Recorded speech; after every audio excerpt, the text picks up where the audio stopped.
A vida, meus amigos, é uma peça de teatro escrita com caneta torta. E a história que eu vou contar para vocês hoje não é de um príncipe, nem de um herói de capa, mas sim de um moleque. Um moleque chamado Lucas. Lucas não tinha luxo, não. Ele morava num bairro apertado, desses que o sol só bate na janela lá pelas 3 da tarde. Ele tinha 20 anos, mas a cabeça dele funcionava como um supercomputador de última geração. O garoto era um gênio. Não era gênio de ficar fazendo mágica com cartas ou resolvendo o cubo mágico em 2 segundos, não. O gênio dele era com a lógica, com os números, com as letras miúdas que ninguém lia. Ele via padrões onde os outros viam só bagunça. Ele era órfão, criado desde pequeno por uma senhora de ouro, Dona Aurora. Aurora não era rica, mas era o porto seguro dele. Ela fazia faxina, vendia bolo de pote e com cada centavo ela investia no único tesouro que ela tinha, a educação do Lucas. Ela dizia: "Meu filho, dinheiro eles podem te tomar, mas o que está aqui dentro, na sua cachola, ninguém arranca." Lucas levava isso a sério. Ele estudava de madrugada, com a luz fraca do abajur, enquanto o resto da cidade dormia. Ele fez faculdade de Direito e de TI ao mesmo tempo, pegando bolsa aqui e ali, e ninguém entendia como ele conseguia. Ele conseguia porque a mente dele era um motor que nunca parava. Mas a vida, como eu disse, usa caneta torta. O grande problema de Lucas começou quando Dona Aurora morreu. Não de repente, mas depois de uma doença longa e sofrida. E é aí que entra o nó da história. Dona Aurora tinha um segredo que Lucas só descobriu depois que ela se foi. Ela era irmã de alguém muito, mas muito importante. O nome dele? Ricardo Vilar. Ricardo Vilar era o que a gente chama de tubarão, um empresário multimilionário, dono de um império que ia de construtoras a bancos de investimento. Ele aparecia nas revistas de economia, sempre com aquele sorriso frio e terno de grife. Ele era o tipo de homem que comprava a lei, não a obedecia. Aurora nunca tinha contado a Lucas sobre o irmão. Ela tinha rompido com Ricardo anos atrás, por causa de uma briga feia na família, um negócio de herança antiga que Ricardo tinha embolsado sozinho. Mas, no leito de morte, Aurora chamou Lucas e sussurrou: "O Ricardo, ele tem que saber. Você é minha família, Lucas. Você é o último Vilar." Lucas ficou atordoado. Vilar? Ele, o garoto do bairro apertado, era parente do Ricardo Vilar?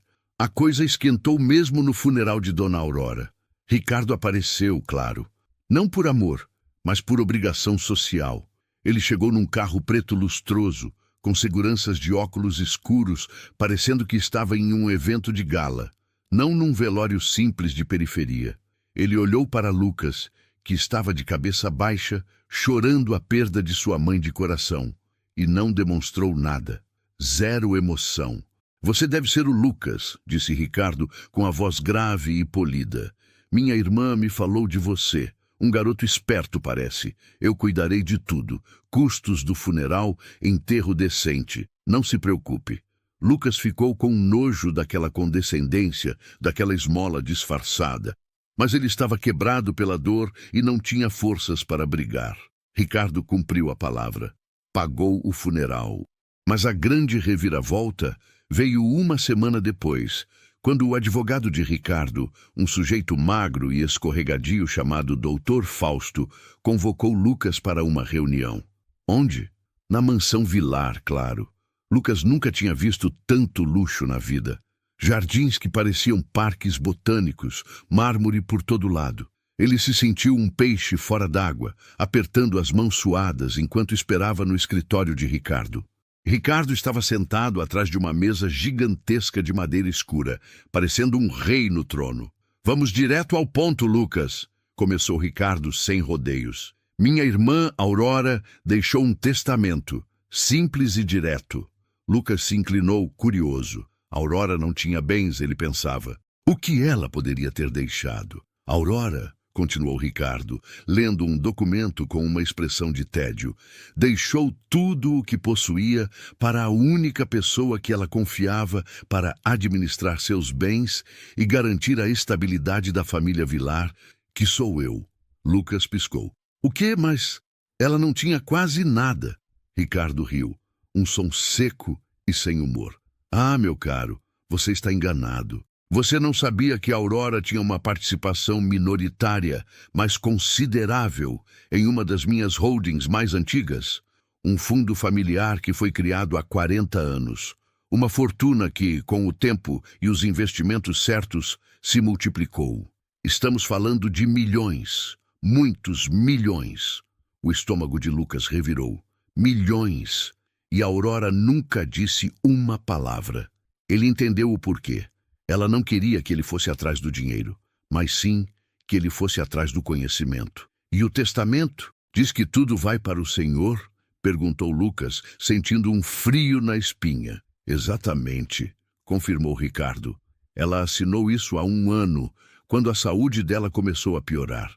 Ela sabia que você, sendo jovem e inexperiente, não teria condições de gerenciar uma fortuna desse tamanho. Ela me confiou a tarefa de garantir o futuro da família Vilar, o que, na prática, significa que eu administro o patrimônio e, se você precisar de alguma ajuda, um dia eu posso considerar um auxílio. A palavra auxílio soou como esmola de novo. Lucas não estava com raiva pela perda do dinheiro. Ele estava com raiva pela perda da verdade. Aurora nunca foi de mentiras, mas aquele testamento parecia mentiroso. Por que ela deixaria milhões para o irmão que ela desprezava, em vez de deixar para o filho que ela criou com sacrifício? Enquanto Ricardo e o Dr. Fausto detalhavam as cláusulas legais, Lucas não ouvia as palavras. Ele estava fazendo o que ele fazia de melhor: escanear. Seus olhos estavam fixos no documento em cima da mesa. O papel timbrado, as assinaturas, a data, a fonte, tudo parecia perfeito, selado e carimbado. Mas o cérebro de Lucas não se satisfazia com o parece. Ele olhou para a assinatura de Dona Aurora. Era quase idêntica, mas Lucas a conhecia.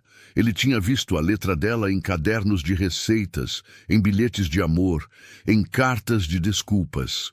A assinatura de Aurora tinha um pequeno deslize no final do A, uma pequena hesitação que era a marca dela, como se ela parasse para respirar antes de terminar o nome. Neste testamento, o A era perfeito, limpo, rápido e tinha mais. Lucas focou na data. O testamento havia sido assinado em 15 de maio do ano passado. Lucas se lembrou de 15 de maio. Era o dia em que Aurora havia sofrido uma crise de saúde tão grave que ela passou 48 horas desacordada no hospital, ligada a máquinas.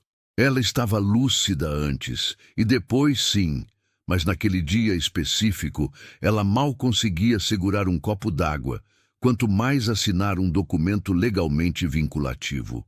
Aquele pequeno detalhe era a rachadura no concreto. Uma rachadura que só o olhar treinado e amoroso de Lucas, o gênio órfão, conseguiria identificar. Lucas, alguma pergunta? Ricardo perguntou impaciente. Lucas levantou a cabeça. Ele controlou a raiva e vestiu sua máscara de ingenuidade. Não, senhor Vilar. É muita informação. Eu não sabia que Dona Aurora tinha tanto dinheiro. É impressionante. Pois é. Ricardo sorriu, satisfeito. Agora, se você me der licença, tenho uma reunião em 10 minutos. Dr. Fausto cuidará da papelada final. Lucas apertou a mão de Ricardo, sentindo a frieza do poder. Ele saiu da mansão Vilar com a cabeça girando, mas o coração em chamas. Ele sabia. Aquele testamento era falso. O problema era, como um garoto sem recursos, morando num apartamento alugado, ia provar que um dos homens mais ricos e poderosos do país tinha falsificado um documento legal, contando com o silêncio e a cumplicidade de advogados caríssimos. A luta dele não era por dinheiro, era pela dignidade de Aurora. Ele não podia deixar que a última vontade dela fosse pisoteada por um homem ambicioso e sem escrúpulos. A partir daquele dia, Lucas mergulhou na escuridão. Ele largou temporariamente as faculdades. Por mais que doesse, ele precisava de tempo integral para essa nova missão. Seu quarto, que antes era cheio de livros de direito e programação, virou um QG de investigação. Ele usou seu conhecimento de TI para começar a rastrear. Ele não podia invadir as contas de Ricardo Vilar de primeira, isso seria suicídio legal. Ele tinha que ser sutil. Ele precisava de uma porta dos fundos. Lucas começou pelo Dr. Fausto. Advogados, mesmo os mais leais, sempre deixam rastros. Ele passou semanas caçando, usando redes sociais, fóruns de direito obscuros e o que ele chamava de engenharia social reversa, que era basicamente conversar com gente que já tinha trabalhado com Fausto, fingindo interesse em contratar o escritório e pescando informações. Ele descobriu que o escritório do Dr. Fausto era excelente em blindar fortunas, mas péssimo em segurança digital. Lucas investiu as poucas economias que tinha em um computador mais potente e em licenças de software de análise forense. Ele agia como um fantasma na internet. Ele não estava roubando dados de empresas. Ele estava procurando por inconsistências. A primeira coisa que ele buscou foi a data de 15 de maio. Ele precisava provar que Aurora estava incapacitada. Ele não conseguiu acesso aos registros médicos do hospital de elite, onde Aurora estava internada. Ricardo tinha bloqueado o acesso, mas Lucas se lembrou de um detalhe. Aurora tinha sido transferida para aquele hospital por uma ambulância do SAMU.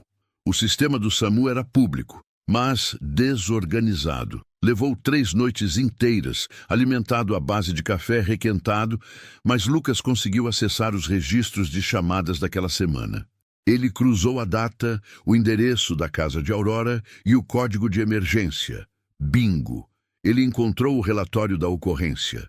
O documento descrevia o estado da paciente.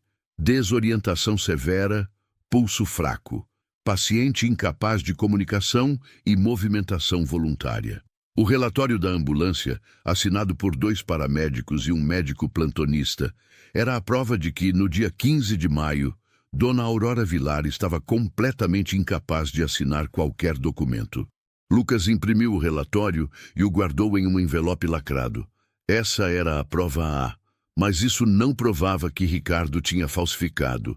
Prova só que o testamento era inválido. Ele precisava ligar Ricardo diretamente ao crime. Ele voltou a mirar no Dr. Fausto. Usando uma técnica que ele havia aprendido em um curso online de segurança cibernética, Lucas conseguiu plantar um pequeno malware de rastreamento no servidor de e-mails de Fausto, disfarçado de atualização de segurança de um software jurídico comum. Ele não estava interessado nos segredos de Estado, ele estava interessado em e-mails de antes do dia 15 de maio. A paciência de Lucas era a sua maior arma. Ele esperou, assistindo o fluxo de dados. E depois de mais 10 dias de espera agonizante, a recompensa veio. Ele encontrou uma troca de e-mails entre Ricardo Vilar e Dr. Fausto, datada de 3 dias antes da internação de Aurora. O conteúdo era chocante, mas escrito em código legalista para disfarçar. Ricardo, precisamos finalizar a transação Aurora antes que a saúde dela se deteriore irreversivelmente. A janela de oportunidade está fechando. Fausto.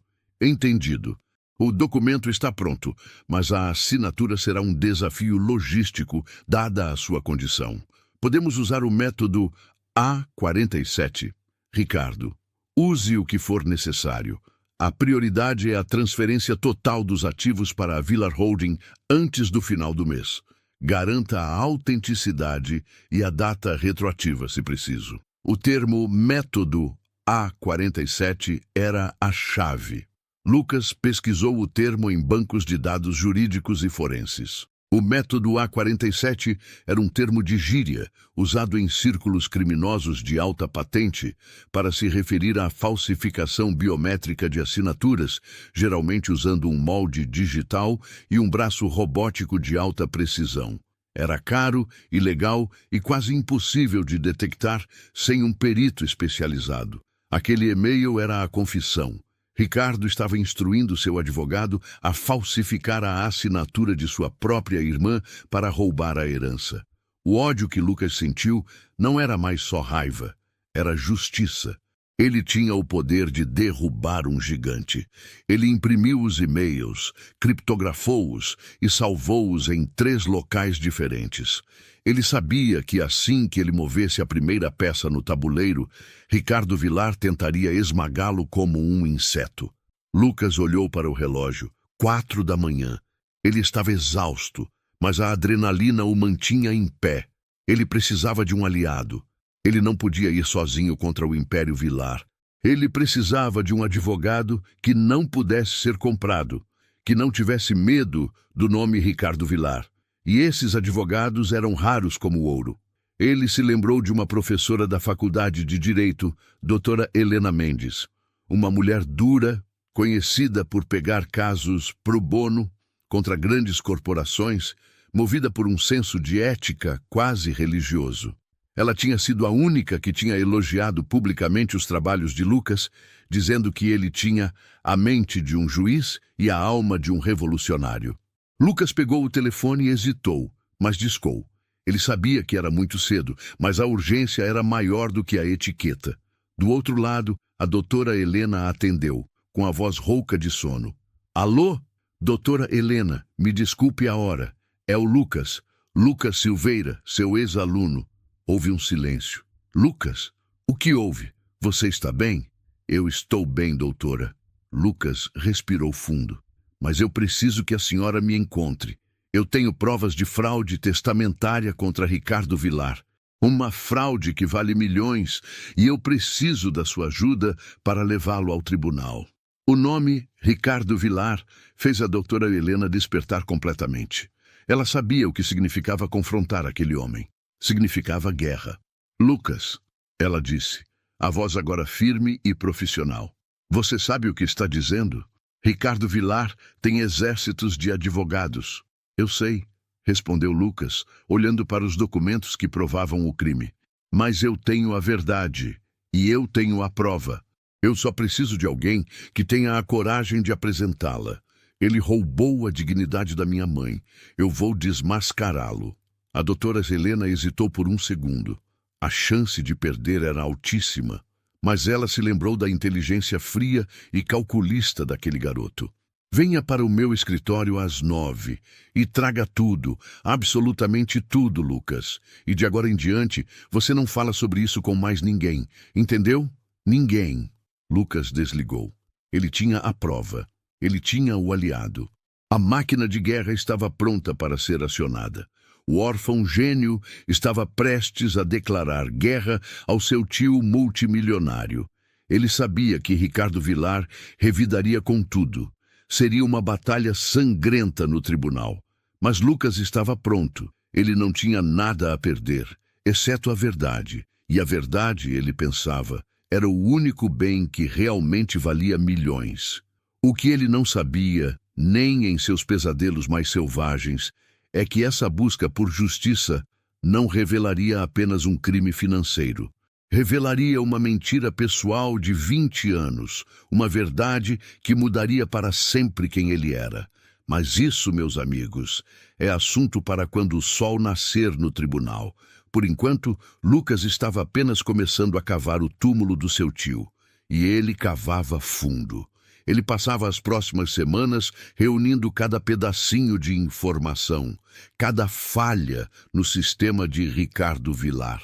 Ele sabia que precisava de uma armadura impenetrável, porque o tiro que ele estava prestes a dar atingiria o coração do poder. Ele se preparou para o tribunal, o palco onde a verdade e a mentira iriam se enfrentar. A data foi marcada. O processo de anulação do testamento de Dona Aurora Vilar estava prestes a começar, e o mundo estava prestes a ver o que um gênio movido pela justiça era capaz de fazer. Aguardem a próxima cena, porque a cortina está prestes a subir, e o show de horrores e revelações está apenas começando. A doutora Helena Mendes era exatamente como Lucas se lembrava, uma rocha. Ela vestia a seriedade como um manto e não tinha tempo para rodeios. Lucas chegou ao escritório dela às 9 em ponto, pingando de suor, carregando uma pasta velha e pesada. O escritório era pequeno, modesto, mas a vista era para a cidade inteira, como se ela estivesse de guarda. Sente-se, Lucas, ela indicou sem sorrir. Agora me mostre o que você tem. E saiba, se você estiver blefando, a carreira de nós dois acaba hoje. Lucas abriu a pasta. Ele não tirou os papéis na ordem cronológica, mas sim na ordem de impacto. Primeiro, o relatório do SAMU. A doutora Helena leu o documento rapidamente, os olhos escuros se estreitando. Data 15 de maio. Incapacidade de comunicação e movimentação voluntária. Assinado por 3 profissionais de saúde. Isso é sólido, Lucas. Isso anula o testamento por incapacidade civil. Mas não é o suficiente, disse Lucas. Ricardo vai dizer que ela assinou no dia 14 ou 16 e que a data foi retroagida. Precisamos provar a fraude ativa. Foi então que Lucas tirou o segundo documento, a transcrição criptografada dos e-mails entre Ricardo Vilar e Dr. Fausto. Doutora Helena demorou mais para ler essa. Ela teve que reler o trecho sobre método A47 3 vezes. Quando terminou, ela fechou os olhos e soltou um suspiro lento, pesado. Meu Deus, Lucas, você não só provou a fraude, você provou a conspiração. O A47 é um termo que só aparece em investigações federais de lavagem de dinheiro e crime organizado. É a cereja do bolo da falsificação biométrica. Ela abriu os olhos e neles havia um fogo que Lucas nunca tinha visto. Ricardo Vilar não está apenas roubando a herança da irmã. Ele está cometendo um crime federal. O plano foi traçado ali mesmo. Eles entrariam com uma ação de anulação de testamento baseada em incapacidade civil e fraude. Doutora, Helena moveria céus e terras para garantir que a Justiça Federal fosse informada sobre a natureza do método A47, forçando uma investigação mais profunda. Você sabe o que vai acontecer agora, não sabe, Lucas? Perguntou Helena, inclinando-se sobre a mesa. Assim que a intimação chegar nas mãos dele, ele vai tentar te destruir, financeiramente, legalmente, pessoalmente. Eu não tenho nada a perder, doutora Helena. Ele já roubou a última coisa que minha mãe de criação me deixou, a verdade. E assim, a guerra começou. A intimação foi entregue na mansão Vilar na manhã seguinte. A reação de Ricardo foi imediata e violenta, como a de um leão ferido. Em menos de 24 horas, Lucas recebeu uma notificação judicial. Não era apenas uma defesa, era um contra-ataque completo. Ricardo Vilar estava processando Lucas por difamação, calúnia, invasão de privacidade e, pasmem, por coação psicológica e tentativa de extorsão, contra um idoso. Ricardo tinha 50 e poucos, mas a lei era flexível para quem tinha dinheiro. O valor do processo era astronômico, feito para assustar e falir qualquer um. Ele está tentando nos afogar em papelada, explicou doutora Helena. Calma, mas com os punhos cerrados. Ele quer que você gaste cada centavo que não tenha em custas processuais. Lucas, no entanto, estava preparado para a confusão. Ele tinha antecipado a jogada. Doutora, ele não pode provar a invasão porque eu usei engenharia social e malware de rastreamento, não invasão direta.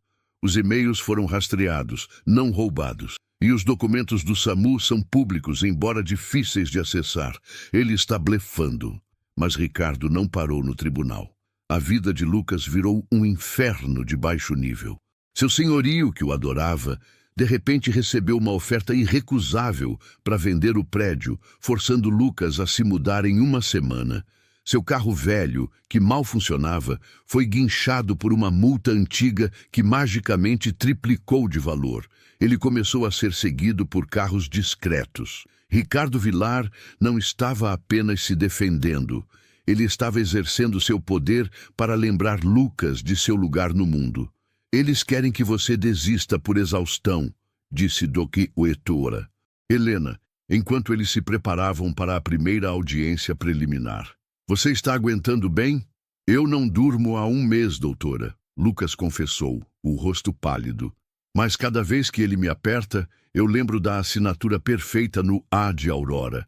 Isso me mantém acordado. O tribunal, meus amigos, é um palco. E o palco para a primeira audiência era a terceira vara civil. Um lugar frio, de mármore polido, onde o ar cheirava a papel velho e poder. Lucas, vestindo seu único terno decente, parecia um estudante. Ricardo Vilar, ao lado do Dr. Fausto, parecia o dono do lugar. Ele estava impecável, bronzeado, com um relógio que valia o apartamento de Lucas.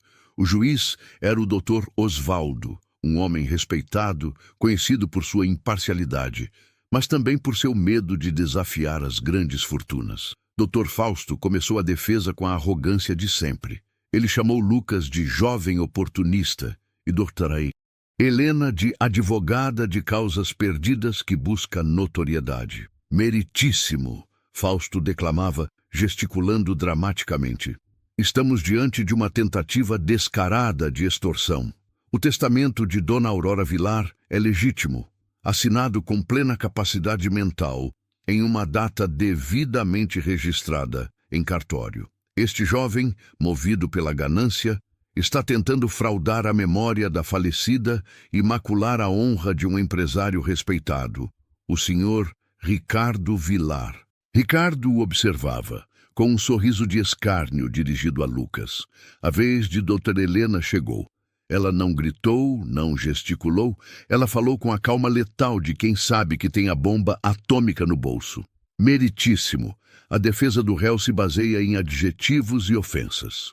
Nossa acusação se baseia em fatos médicos e evidências digitais. E é com esses fatos que derrubaremos a farsa montada pelo senhor Ricardo Vilar. Ela pediu permissão para apresentar a primeira prova. Um silêncio pesado caiu sobre a sala.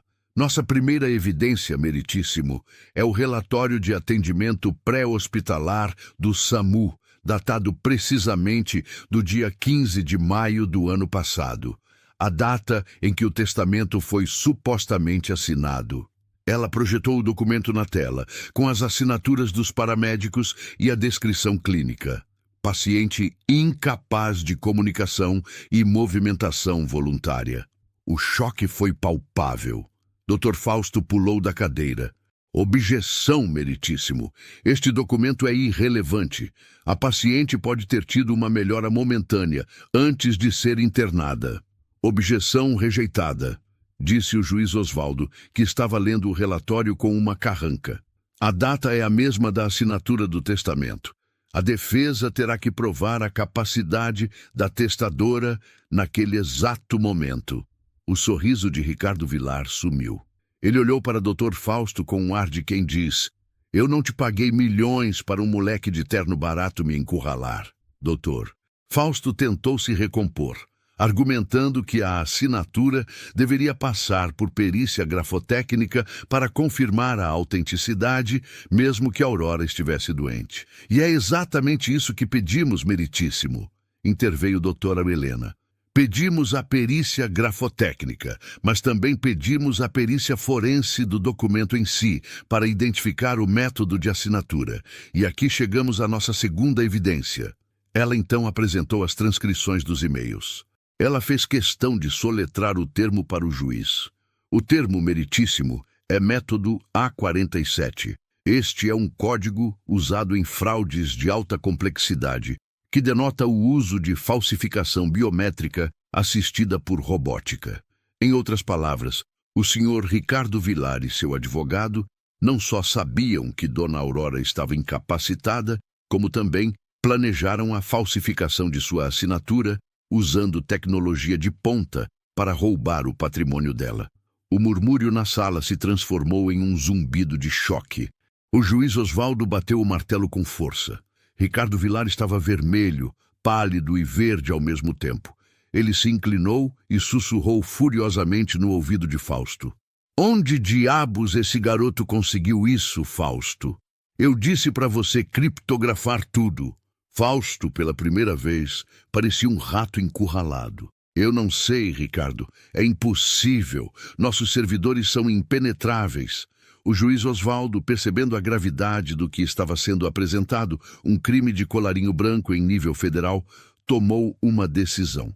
Dada a evidência de incapacidade civil e a alegação gravíssima de fraude e conspiração, eu ordeno a suspensão imediata da execução do testamento. E mais, o documento será apreendido e enviado para a perícia forense completa, com foco na análise biométrica, conforme solicitado pela advogada de Lucas Silveira. O Ministério Público será notificado sobre a referência ao método A47. Vitória. A primeira batalha estava ganha. O testamento estava suspenso. Lucas sentiu um alívio avassalador, mas não teve tempo de comemorar. Ao sair do tribunal, Ricardo Vilar o interceptou no corredor. Os seguranças de Ricardo se posicionaram ao redor deles, criando uma bolha de intimidação. Você é um moleque estúpido, Lucas, sibilou Ricardo, os olhos cheios de ódio gelado. Você acha que ganhou? Você apenas garantiu que sua vida se torne um pesadelo que você não pode imaginar. Você está lidando com coisas que não entende. Eu entendo o suficiente para saber que o senhor é um ladrão, respondeu Lucas, sem desviar o olhar. Ricardo deu um passo à frente, diminuindo a distância. Sua voz baixou para um sussurro ameaçador. Você não sabe nada sobre mim. E você não sabe nada sobre sua mãe. Você acha que ela era uma santa?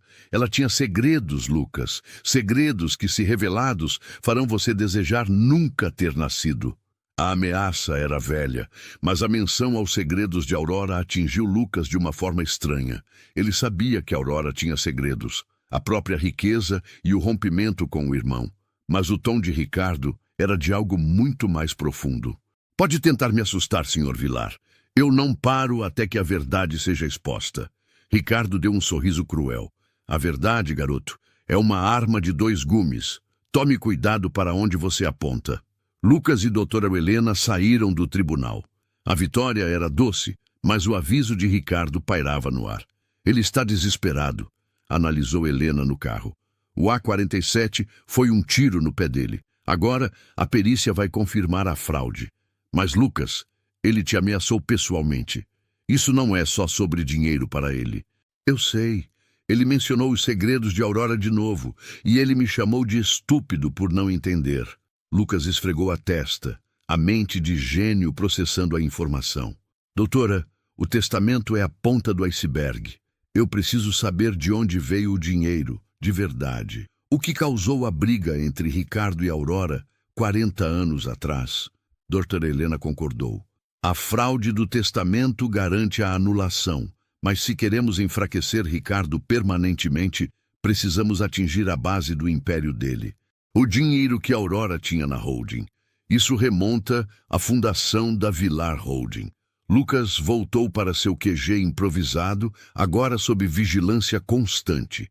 Ele não podia mais se arriscar a hackear, mas podia usar o que já tinha. Ele revisitou os e-mails de Fausto. Ele não procurava mais por fraude testamentária, mas por rastros de documentos antigos, de fundação. Levou mais uma semana de noites viradas, mergulhado em arquivos digitais. Ele procurava por palavra-chave: Fundação Vilar, divisão de ativos, acordo de família. O que ele encontrou não estava nos servidores principais de Fausto.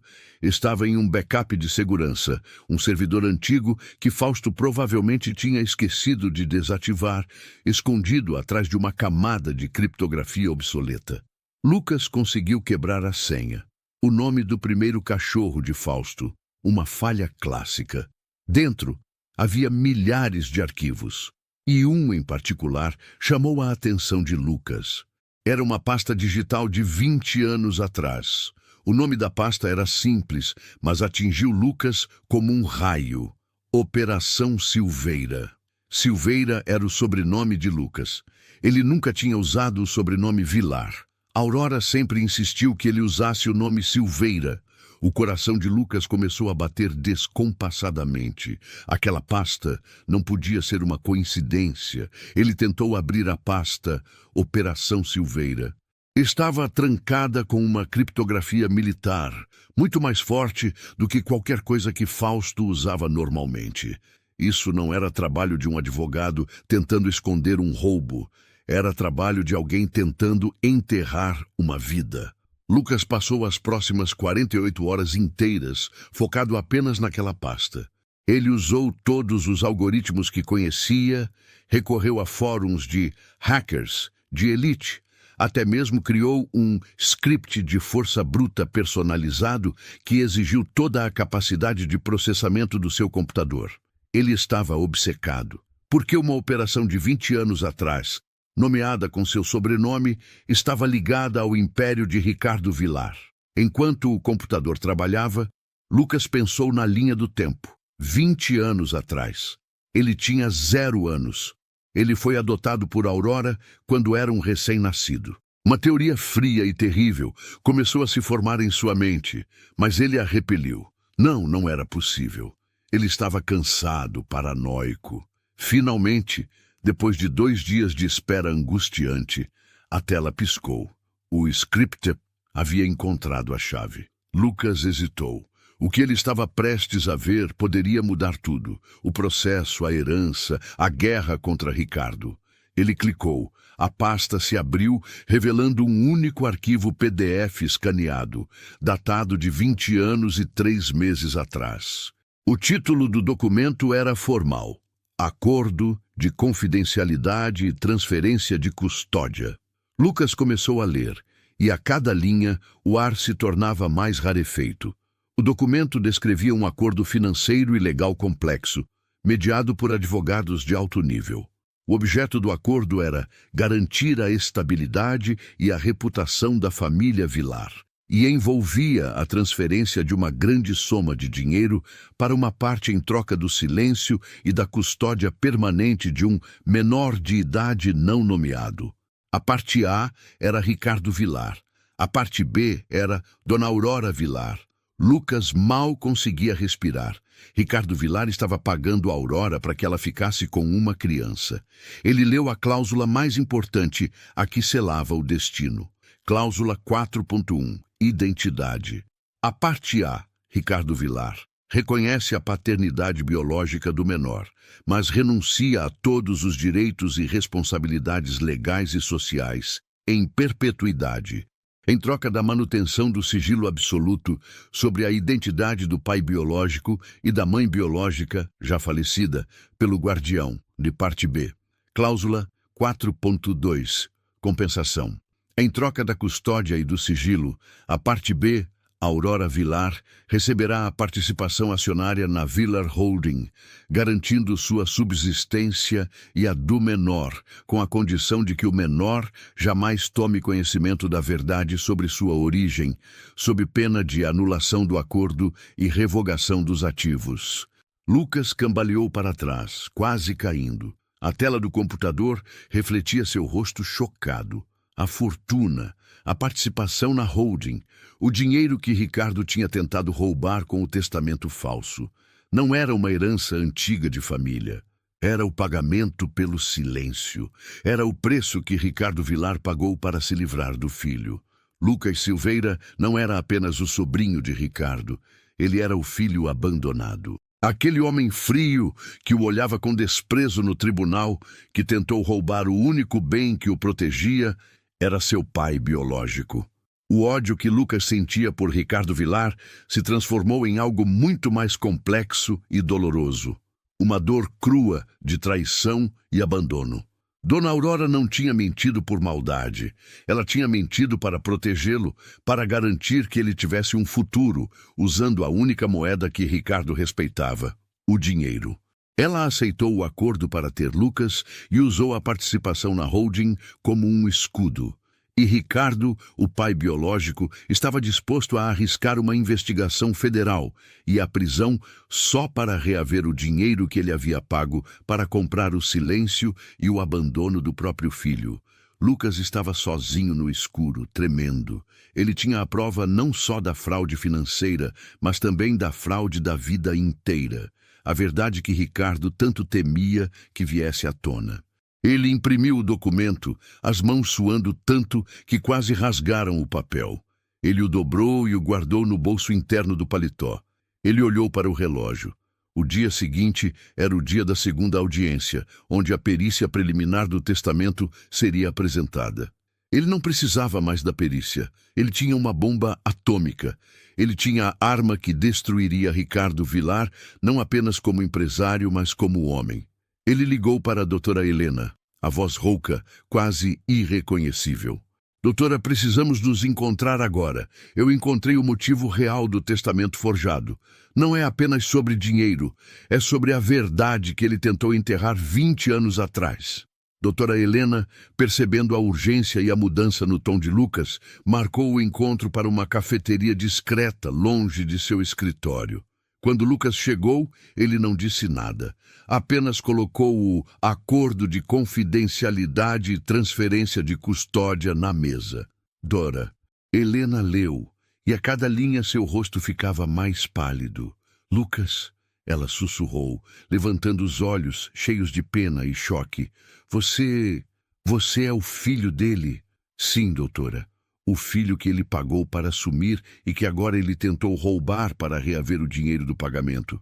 Lucas estava frio, a dor encapsulada em uma determinação de aço. Ele me abandonou 2 vezes. A primeira, ao nascer. A segunda, quando tentou me tirar o que a Aurora me deu. Eu não vou perdoar a segunda, porque ela me custou a primeira verdade. Isso muda tudo, disse Helena, a advogada voltando à tona. Isso não é mais uma anulação de testamento. Isso é um caso de reconhecimento de paternidade, abandono parental e fraude de ativos familiares. Se apresentarmos isso, ele perde o império e a reputação. Ele pode ir para a cadeia por anos, Lucas. Eu sei, Lucas assentiu. Mas temos que ser cuidadosos. Ele vai negar até o fim. Precisamos de um teste de DNA. Não precisamos, corrigiu a doutora Helena com um brilho nos olhos. O documento de 20 anos atrás é a confissão dele. Ele assinou, reconhecendo a paternidade. E o documento é legalmente vinculativo. Mas para o choque ser completo, para que ele não tenha tempo de reagir, temos que usar isso no momento certo. Eles planejaram a estratégia para a audiência do dia seguinte. Eles iriam deixar Ricardo Villar se afogar na própria arrogância primeiro, com a prova da fraude do testamento. E só então, no ápice do desespero dele, eles lançariam a bomba da paternidade. Lucas passou o resto da noite revendo o plano. Ele não estava mais lutando pela memória de Aurora. Ele estava lutando pela sua própria identidade roubada. O sol nasceu sobre a cidade e Lucas estava pronto. Ele vestiu o terno. No bolso, o documento de 20 anos queimava como fogo. A segunda audiência. O juiz Osvaldo estava mais tenso que na primeira.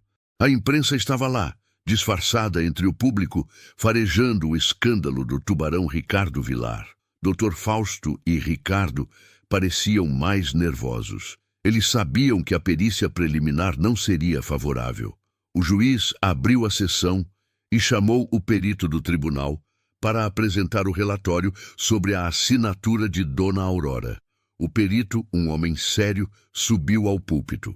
Meritíssimo, a perícia grafotécnica inicial concluiu que a assinatura no testamento, embora visualmente similar à da falecida, não apresenta as características de pressão e traço de uma assinatura feita por mão humana em estado de saúde normal. Um pequeno golpe para Ricardo. Fausto tentou minimizar. Isso só prova que ela estava doente, não que houve fraude. O perito continuou, ignorando Fausto. A análise forense avançada detectou resíduos de polímeros sintéticos e traços de tinta de alta precisão que são consistentes com o uso de um dispositivo de falsificação biométrica. A sala explodiu em murmúrios. O juiz bateu o martelo repetidamente. O sorriso arrogante de Ricardo Villar desmoronou. Ele estava acabado. A fraude estava provada. Doutora Helena levantou-se vitoriosa. Meritíssimo, a prova está aí, o senhor. Ricardo Villar não só induziu a falecida ao erro, como falsificou sua assinatura para se apropriar indevidamente de milhões.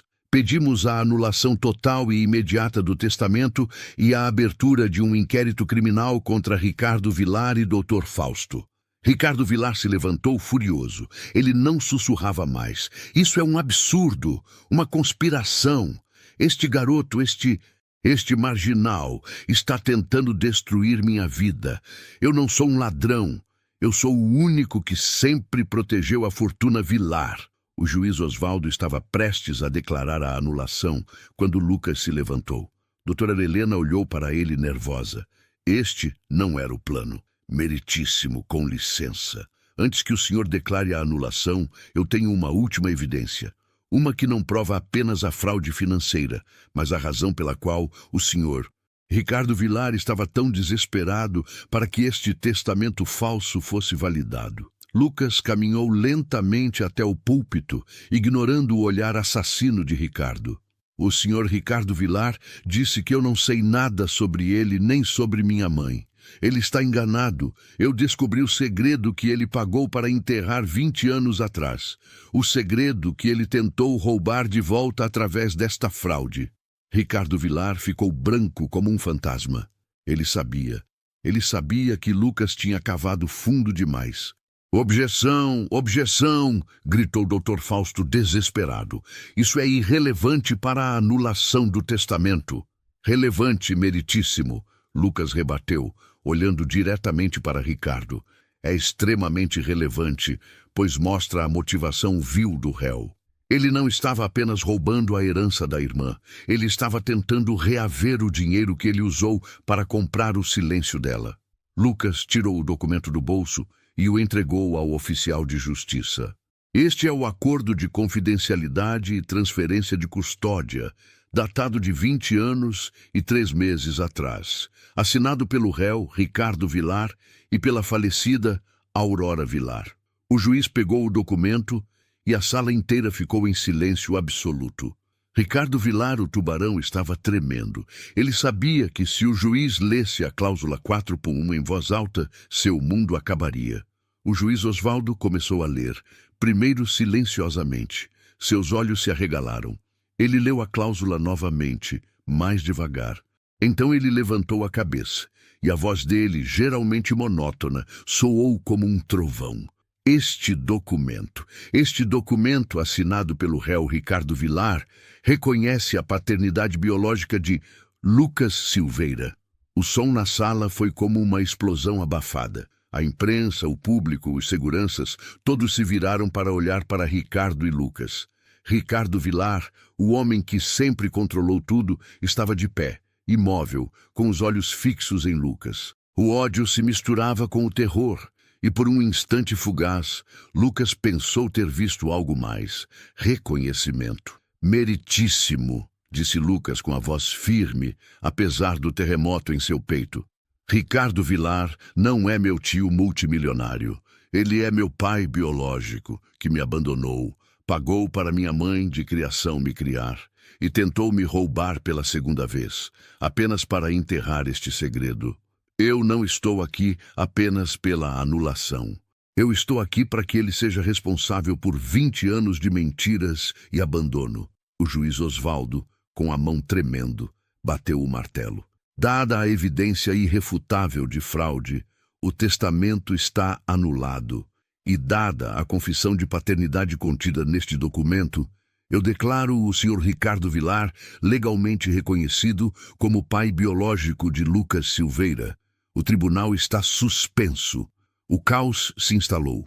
Repórteres se atiraram contra a barreira. Câmeras disparavam. Lucas ficou de pé, olhando para o homem que era seu pai. Ricardo Vilar, derrotado, humilhado, olhou para o filho que ele tentou apagar da história. A batalha estava ganha, mas a guerra pessoal estava apenas começando. Lucas tinha a verdade, mas o preço dessa verdade era a descoberta de quem ele realmente era. O filho rejeitado de um monstro. O que aconteceria agora que o gênio órfão era legalmente o herdeiro legítimo do Império Vilar e o homem que o abandonou estava prestes a ser investigado por fraude e conspiração? A cortina se fecha neste ato, meus amigos, mas o drama familiar, o mais cruel de todos, está prestes a ter seu clímax. O palco está montado para a vingança e a redenção. O caos irrompeu na terceira vara cível como um trovão. O juiz Osvaldo, vermelho e suado, tentava restaurar a ordem, mas era inútil. A notícia de que o bilionário Ricardo Vilar não era apenas um fraudador, mas um pai que abandonara o filho e depois tentara roubar o dinheiro de seu silêncio era dinamite pura. Doutora Helena Mendes agarrou o braço de Lucas, puxando-o para longe do tumulto. Vamos, Lucas, saia daqui agora. Ele não pode te alcançar. Mas Lucas estava paralisado. Ele não conseguia desviar o olhar do homem que, há 5 minutos, era apenas seu tio e adversário, e agora era seu pai biológico e seu maior inimigo. Ricardo Vilar estava cercado pelos seguranças, mas parecia ter encolhido. O terno de grife parecia um pano de saco e a arrogância tinha sido substituída por uma máscara de humilhação e fúria contida. Ele se libertou do aperto de um segurança e avançou em direção a Lucas, ignorando os gritos de Fausto e os flashes das câmeras que agora pareciam metralhadoras. Você, seu moleque ingrato! Ricardo sibilou, chegando perto o suficiente para que Lucas sentisse o cheiro caro de seu perfume. Você destruiu tudo, 20 anos de trabalho, por causa de quê? De um pedaço de papel velho e uma vingança estúpida. Lucas respirou fundo. Ele tinha esperado por esse momento a vida inteira, sem saber. Ele não estava mais com raiva. Estava com uma tristeza fria, pesada. Vingança, Ricardo, Lucas respondeu, usando o primeiro nome pela primeira vez. Ele não podia chamá-lo de pai. Você chama de vingança o fato de eu buscar a verdade sobre quem eu sou? Você pagou para me descartar. Você tentou roubar o único pagamento que garantiu minha vida. Isso não é vingança, isso é justiça. Ricardo estendeu a mão, como se fosse agarrar Lucas pelo colarinho, mas parou. Talvez fosse o medo de ser preso ali mesmo. Talvez fosse o choque de ver a inteligência fria de Lucas refletida em seus próprios olhos. Você não entende o que eu fiz. Ricardo tentou argumentar, sua voz ligeiramente trêmula. Eu te dei a chance de uma vida normal, longe da confusão. Sua mãe biológica, ela era um problema, uma irresponsável. Eu te protegi de um escândalo. Eu te dei a Aurora. Lucas riu, um som seco e vazio. Você não me deu a Aurora. Você apagou. E ela me amou, ao contrário de você. Ela não me criou no luxo, mas me criou com dignidade. E se você acha que a dignidade dela vale menos do que o seu dinheiro, você não entendeu nada. O dinheiro é tudo, garoto. É o que move o mundo. E agora, por causa da sua moralzinha barata, você vai herdar um império que não sabe gerenciar. Ricardo cuspiu as palavras, o último resquício de poder escorrendo pelos dedos. Eu sou um gênio da lógica, Ricardo, Lucas disse calmamente. Eu desmascarei sua fraude de milhões usando um computador velho no meu quarto. Não se preocupe. Eu sei gerenciar o seu império. Eu só vou fazer isso com honestidade, algo que você nunca soube o que era. Doutora Helena interveio, chamando os oficiais de justiça que agora se aproximavam de Ricardo.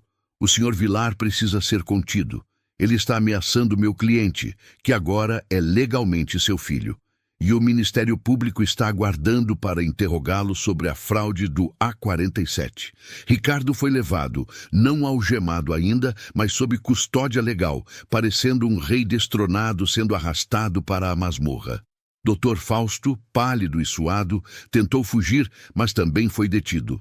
Lucas e doutora Helena saíram do tribunal por uma porta lateral, escapando da horda de jornalistas sedentos por detalhes do escândalo, pai bilionário fraudador e o filho gênio abandonado.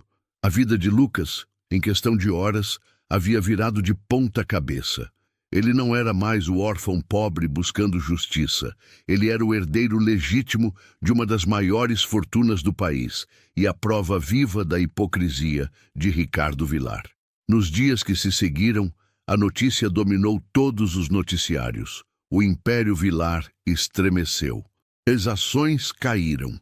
Investigações federais foram abertas, não apenas sobre a fraude do testamento, mas sobre a origem de todo o dinheiro. Como a doutora Helena havia previsto, o método A47 era a ponta do iceberg, e a polícia descobriu que Ricardo Vilar estava envolvido em esquemas de lavagem de dinheiro e evasão fiscal há anos. Ricardo Vilar foi formalmente indiciado e preso preventivamente. A cela de prisão era um choque brutal para o homem que estava acostumado a comprar ilhas e jatos particulares. Lucas, sob a orientação firme de doutora Helena, começou o processo de consolidação de sua posição. O testamento de Aurora estava anulado, mas o acordo de confidencialidade provava que a participação na holding era dela, dada como pagamento pelo silêncio. Com a fraude provada e a anulação, Lucas herdava a participação, não como sobrinho, mas como filho e herdeiro de Dona Aurora, a doutora.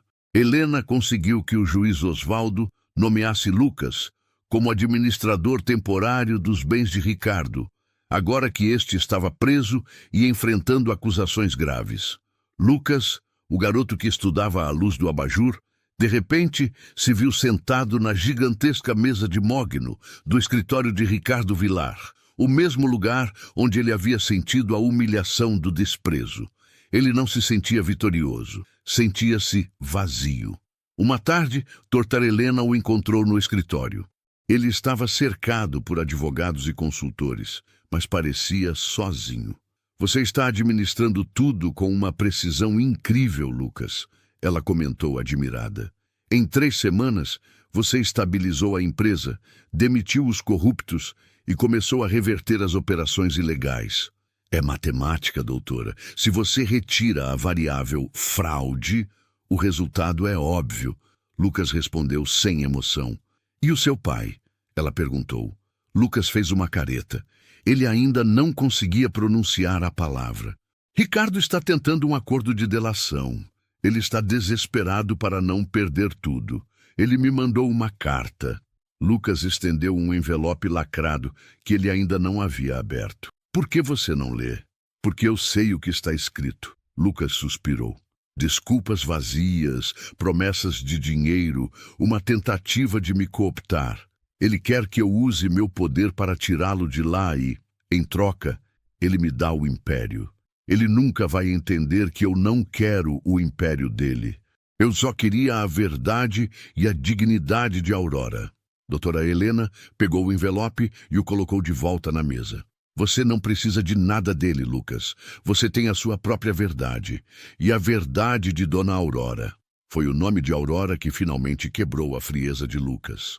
Ele se lembrou do cheiro de bolo de pote, das noites de estudo com a luz fraca, da fé inabalável dela nele. Ele percebeu que a verdadeira herança não era a Vilar Holding, nem os milhões. A herança era o caráter que Aurora havia moldado nele. Ela aceitou o dinheiro sujo de Ricardo para garantir que ele pudesse se educar e ter a arma mais poderosa de todas, o conhecimento. Ela sabia que, um dia, ele seria capaz de se defender e de fazer justiça. Lucas finalmente entendeu o silêncio dela. Se ela tivesse contado que o dinheiro era o preço do seu abandono, ele teria rejeitado a ajuda e tentado confrontar Ricardo muito antes, sem as ferramentas necessárias. Ela esperou que ele se tornasse forte o suficiente, gênio o suficiente, para descobrir a verdade por conta própria e se proteger. Dona Aurora, Lucas disse, a voz embargada, ela me amou o suficiente para mentir por 20 anos. E você a honrou, disse doutora Helena tocando seu ombro. Você não só anulou a fraude, você limpou o nome dela e desmascarou o criminoso que ela temia. Lucas tomou a decisão final naquele momento. Ele não usaria o Império Vilar para si, não da maneira que Ricardo o fez. Ele chamou uma coletiva de imprensa no dia seguinte. O auditório estava lotado. Lucas Silveira, o novo rosto da Vilar Holding, subiu ao pódio. Ele não usava um terno de grife, mas um terno simples, o mesmo que usou no tribunal. Eu não sou Ricardo Vilar, ele começou, com a voz clara e firme. Eu sou Lucas Silveira, o filho que ele abandonou e que foi criado por uma mulher de fibra e caráter, Dona Aurora Vilar. Ele detalhou a fraude, a conspiração e o abandono. Ele falou sobre a hipocrisia e a ganância. O Império Vilar foi construído sobre mentiras e ilegalidades. Meu objetivo não é continuar este legado, mas desmantelá-lo e reconstruir algo decente a partir dos escombros. Lucas anunciou que faria uma auditoria completa e cooperaria integralmente com as investigações federais. Ele garantiu que todos os ativos obtidos ilegalmente seriam devolvidos ao Estado. Então, ele fez o anúncio que chocou o mundo corporativo. Minha mãe, Dona Aurora, me ensinou que o verdadeiro valor de um homem está no que ele faz com o conhecimento. Portanto, a partir de hoje, a Vilar Holding será reestruturada. Todos os ativos legítimos da empresa serão transferidos para uma nova fundação, a Fundação Aurora Vilar de Educação e Tecnologia. O plano de Lucas era usar a fortuna para criar escolas de alto nível em bairros periféricos, investindo na educação de jovens que, como ele, tinham o potencial de serem gênios, mas não tinham recursos. Ele usaria o dinheiro sujo do pai para financiar o futuro limpo de milhares de jovens. Ricardo Vilar, ao saber da notícia na prisão, teve um acesso de fúria tão grande que precisou ser sedado. Ele perdeu o dinheiro, o poder e, pior para ele, viu o filho que abandonou usar a fortuna para criar o oposto exato de seu legado. Lucas manteve a promessa. Ele se tornou o presidente da Fundação Aurora Vilar. Ele não vivia na mansão de mármore. Ele a vendeu. Ele continuou morando em um apartamento modesto, perto da periferia, de onde ele nunca quis se afastar. Ele terminou suas faculdades, mas usava seu tempo administrando a fundação e ensinando programação para jovens carentes. Ele não se tornou um tubarão. Ele se tornou uma âncora de esperança. Anos depois, Ricardo Vilar foi condenado a uma longa pena de prisão por fraude, lavagem de dinheiro e conspiração. Dr. Fausto, seu cúmplice, também foi condenado. Lucas nunca foi visitá-lo. Ele não precisava. Sua vingança não era a prisão de Ricardo, mas sim o sucesso de sua fundação, o triunfo da ética sobre a ganância. Ele tinha usado a mente de gênio para desmascarar o mal e para honrar o amor. A vida, meus amigos, é realmente uma peça de teatro. O garoto órfão, criado com bolo de pote e fé, não só derrubou o gigante multimilionário que o abandonou, mas também transformou o dinheiro da vergonha em uma luz para o futuro. E Lucas, o gênio, finalmente encontrou paz, sabendo que a única coisa que importava, o legado de amor e sacrifício de Dona Aurora, estava seguro, e que a verdade, por mais dolorosa que fosse, sempre encontra seu caminho para a luz. E é assim que a gente encerra essa história, com o triunfo da inteligência e do coração.